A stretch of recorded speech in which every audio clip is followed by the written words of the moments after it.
Hi, welcome back to the channel. Today I'm going to do my very first whiskey review. Now, full disclosure here up front, I'm not really a whiskey expert, I'm just an enthusiastic amateur. When I first started drinking whiskey, or scotch as I called it in those days, I was a scotch and dry man, and then scotch and coke. But as I got into my 30s or 40s, probably mid 30s, I decided that whiskey tasted a lot better without anything else in it. So I switched to drinking whiskey. That's a dog coming to the doggy door. I switched to just drinking straight whiskey, and then in my 50s I moved towards single malt whiskies as my favourite drink. Now, like I said, I'm not an expert. I'm what I call the average Joe's whiskey reviewer. I'm what I tell you is what the average Joe's going to get. These guys have the really experienced palates. That's not me. If you want that sort of review, may I suggest Ralfy, and there's a guy in New Zealand called First Fill that's also very good, and there's many others on YouTube. I'll leave the links to the first two guys in the description. But today I'm going to start my first whiskey review with Old Pulteney 12-year-old. Now, the reason I'm doing that is because in 2015 I was in Scotland and I visited the Old Pulteney distillery, and the people were very, very, very nice to me, and I had a great time. Matter of fact, I filled a cask myself from their big barrel, and this is what I came home with. As you can see, it's well and truly empty, but it was just such a fantastic time.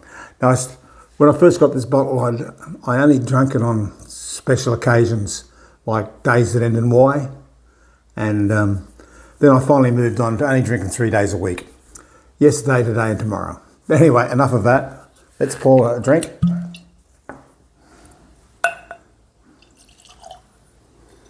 Now, this is at 40% AVB, so I'm not going to water this one down, but it's a light gold and amber colour.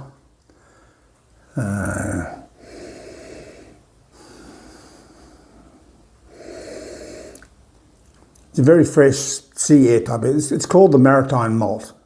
That's what they call it.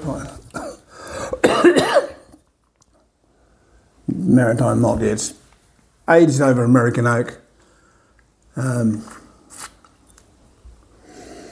What we're getting on the nose is like honey, citrus,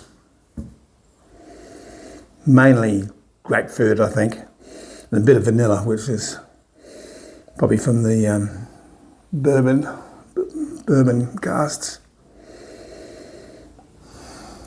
Palate.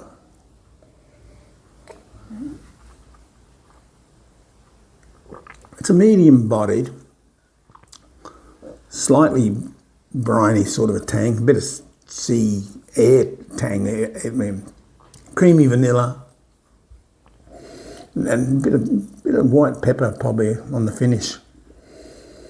Finish is crisp, saltiness, honey, sweetness, a bit of pepper, a bit of white pepper.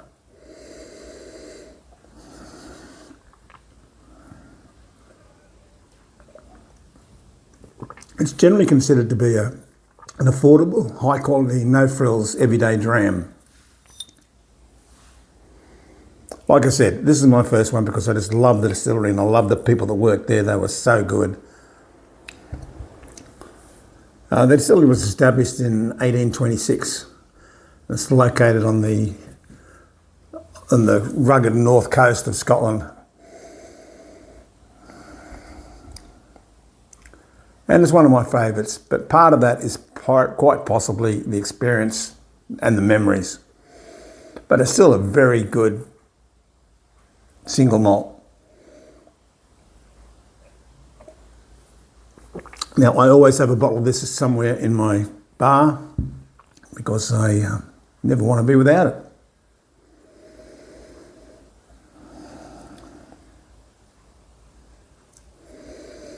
You know what, I'm getting a bit of a green apple. maybe stewed apple, which is, I didn't get in the beginning.